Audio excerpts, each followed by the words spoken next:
Good morning. Welcome to another live feed on the Shopman's YouTube channel. Let's get into it. Um, Second chapter of 1 year Dynasty inside the rise and fall of the 1986 Mets. Baseball Impossible. See, read the whole title. Impossible one and done champion. Champions, all right. Let's get to chapter two. Chapter two is going to be about life of collusion, October to December 1985. 98 wins means that a team has arrived.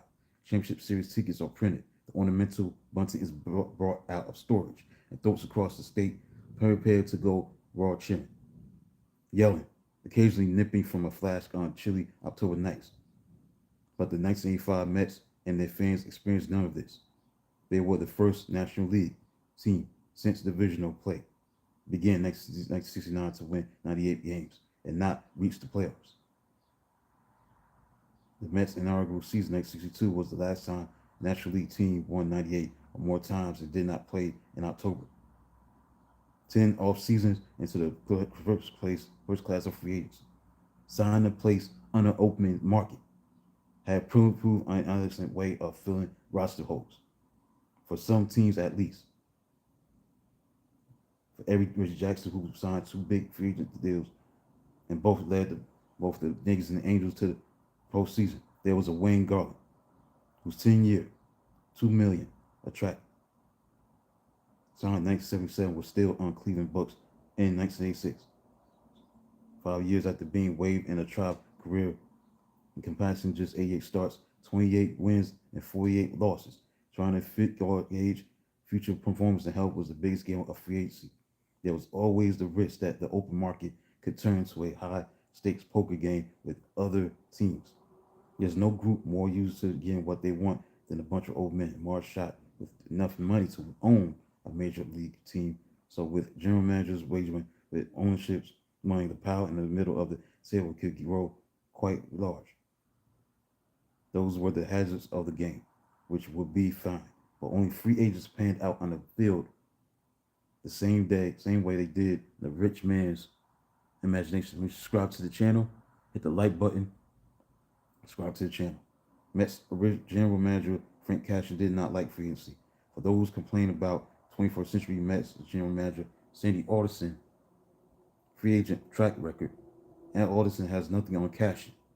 In his dozen seasons running the Mets, Cashin signed one big name free agent, which came in his final year, 1991. It was a mistake, Vince Coleman.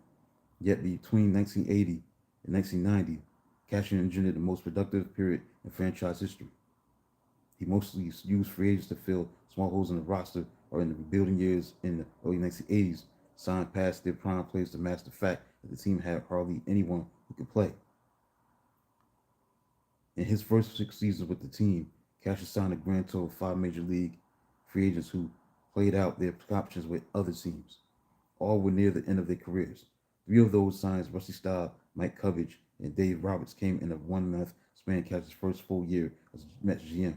Staub, a fan favorite during his first tour, the 70s Mets as the team's main run producer, signed the Mets in December 1980, emerged as one of the most productive pinch hitters in baseball. Covers did little as a Mets player, but he stayed on as a minor league manager, and serving at every level of the farm system. For a return to New York as a major league coach, he even managed the Mets for the last week of the 1991 season. Roberts, a 36-year-old southpaw, was released in May 1981 with 9.39 ERA. Cash's other two free agency came in 1984 and were odd choices. He signed Jerry Martin on St. Patrick's Day, 1984, shortly after the 35-year-old spare outfielder finished serving a jail sentence for conspiracy to purchase cocaine. January of '84, signing Dick Tidrow, former Yankees reliever of the White Sox. Seemed like an imposed by. Cashin signed him one after the White Sox claimed Tom Seaver in a compensation claim. Cashin, who built back fan equity loss during the George Foster debacle by bringing home the franchise in 1983, earned mildly by not putting Seaver on a list of protected players. A rule subsequently removed allowed teams losing a free agent to select another major leaguer as compensation from a pool of unprotected players.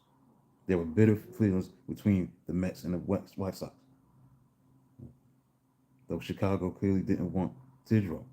It was odd that Cashman chose this time to sign his first free agent in 3 years, especially one who he wound up releasing a month into the season.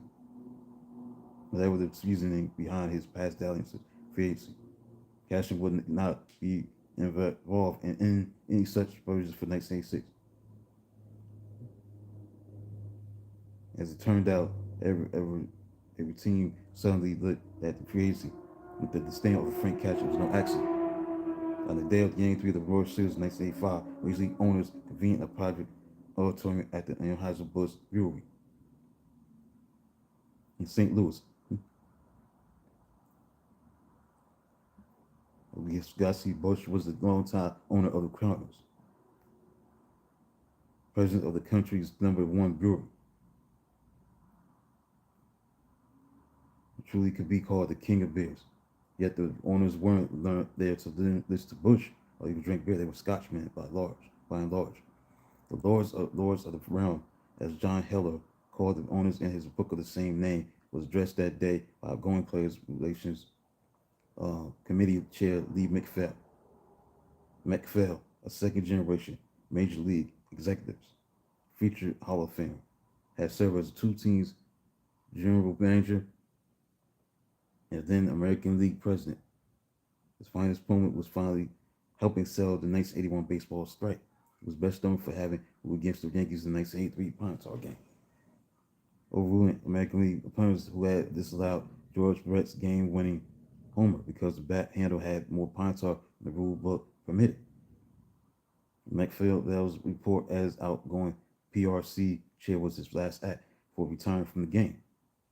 He had the rapt attention of the owners convening at Anheuser-Busch.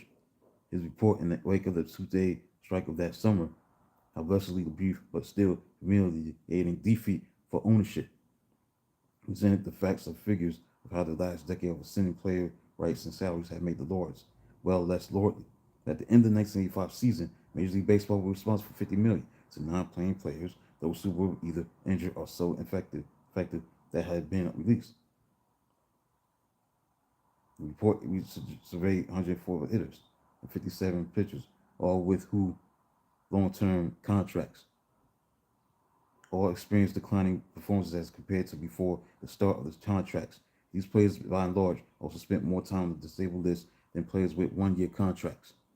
Phil's report concluded, we must stop leading that one free agent sign will bring a pennant. It's now we must get our operations back to the point where a normal year for the average team at least results in a break-even situation, so that clubs are not led to make rash moves in the vain hope that they might bring a pennant and a resulting change in their financial position. This requires resistance to fan and media pressure and is not easy. On the other hand, the future health and stability of our game depend on your response to these problems. Pressure was on the owners like a 3-2 pitch with the bases loaded against the game's toughest closer. That closer was Commissioner Peter Ueberroth. Ueberroth was all giving to scolding without warning, went around the room asking who among them will be signing free agents in the coming weeks. Skip around a little bit. Everyone listens to Peter Ueberroth in the 1980s. He was Time Magazine's Man of the Year in 1984 for Resurrect the Olympics, engineering a $200 million profit for an event that had come to be a burden for the host. A decade earlier, the city of Denver had agreed to give back the honor of hosting the 1976 Winter Games.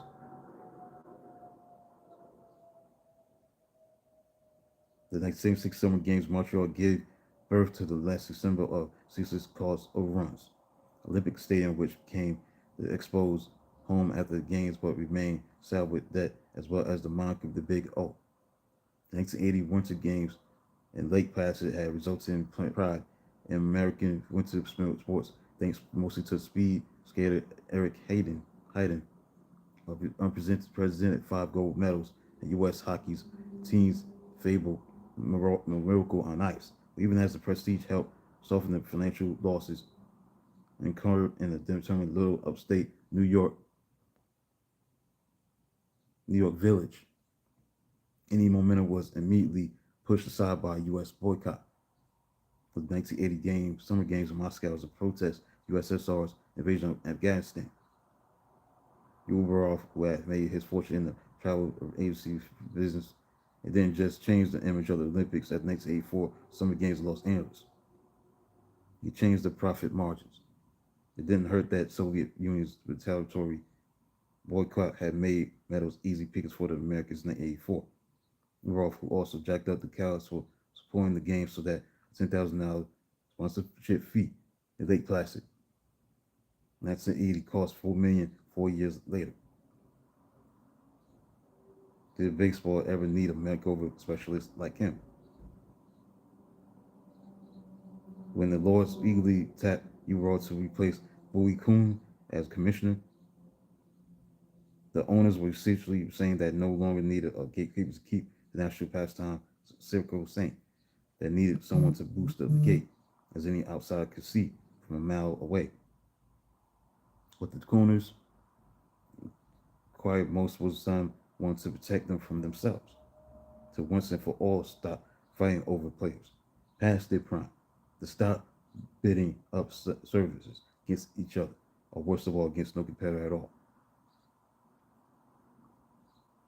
Baseball was rife with recent examples of teams pushing their payroll into the stratosphere. The Royals handed out 3 lifetime contracts in an 11-month span to homegrown products George Brett, Dan Quisenberry, and Willie Wilson.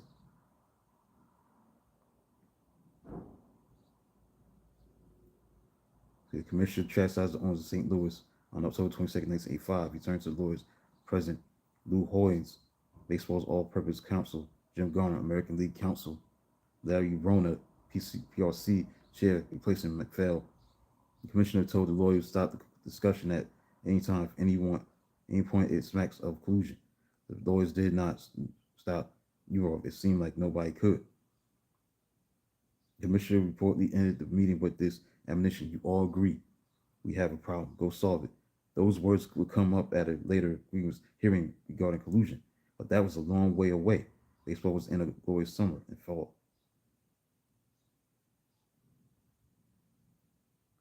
Given the Mets $17 million per year cable deal with Chuck Dolan's sports channel, the envy of most clubs, and $10.3 million more annually with the Yankees than the Yankees, Frank Cashin could make the red button as powerful as the black button, infinitely more satisfying.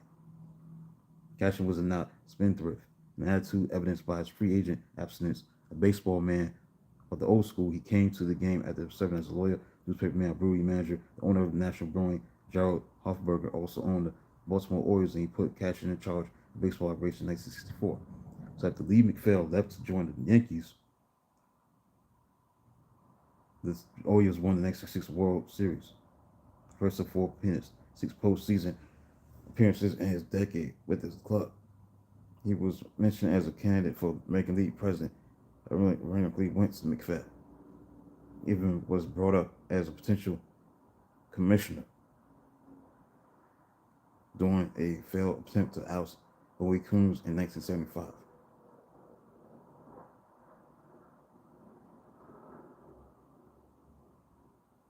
Cashin went back to the brewery business at Hofberger's request, and he wound up in the commissioner's office. As administrator for baseball operations, Hume, along with several teams, recommended him as the best man available to run the just purchase Mets in the winter of 1980. So Cashin built the Mets from the ground up. He worked the drafts, taking advantage of the Mets' high draft placement based on their lousy record in the early 80s. He prudently made trades and learned from mistakes. Relief ace Jeff Reardon for Ellis Valentine was already the worst trade of his first 6 seasons.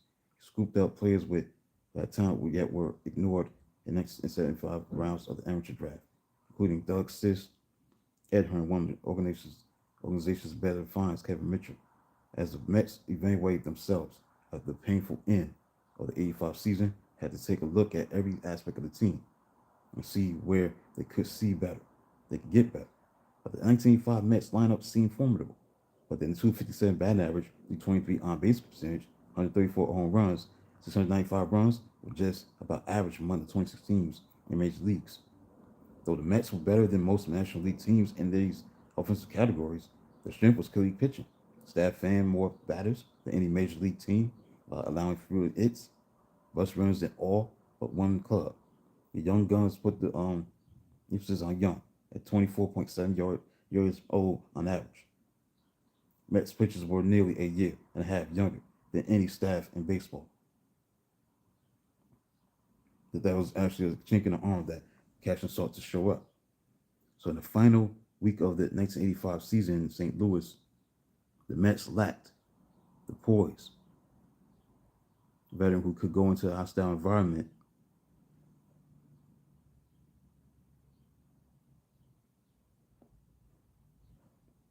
and get the win needed to tie the National League East race. Rick Aguilera had been a key member of the '85 rotation. Will be again '86, but the Mets needed a veteran, preferably a left-hander. Lefty John Tudor was a marvel, traded twice in many years before Blossom at age 31 with the Cardinals. He was a difference maker against the Mets in 1985, just as the acquisition of Rick Cliff by the Black Cubs in 1984 had helped push Chicago past the Mets down the stretch that season. Tudor lost 7 of his first 8 decisions as a Cardinal in '85, then went 20-1 with 10 shutouts and a 1.37 ERA for June to the end of the year, even better than Sutcliffe's 16-1 mark in his final 3.5 months in '84. Tudor would have the Cy Young Award, have won the Cy Young Award any other year except for 1985. The white goods poise and pure power, not to mention his jaw-dropping stats, right? Why writers, players, and fans alike, as had been the case with Sutcliffe the previous year. Gooden took all 24 first place votes for the Cy Young by the Baseball Writers Association of America. For his 21 wins, Tudor got 21 second place votes and a National League pennant. Tudor hadn't seemed like anything special as a Pirate in 1984.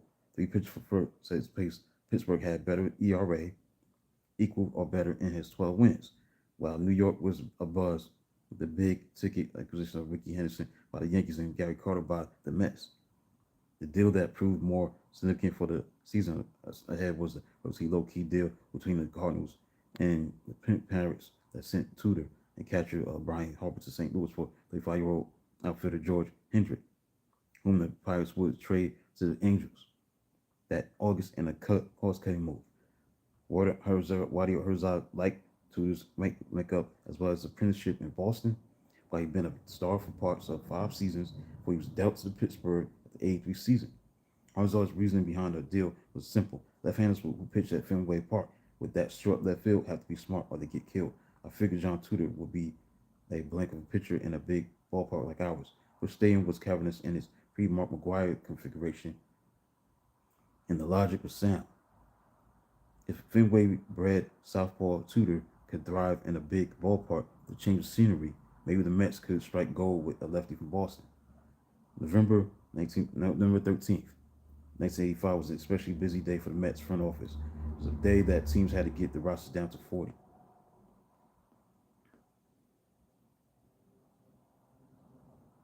Not an easy task for an organization brimming with blue chip minor leagues as well as a win now mantra. In the last 48 hours, said Joe McIlvain, director of player personnel at the time. 1/3 of our roster changed. We made 12 deletions, 11 additions, and now we're back to 40. In order to add 8 prize minor leaguers to the protected roster, including future Mets like Dave Magadan, David West, and Barry Lyons, the Mets started cutting.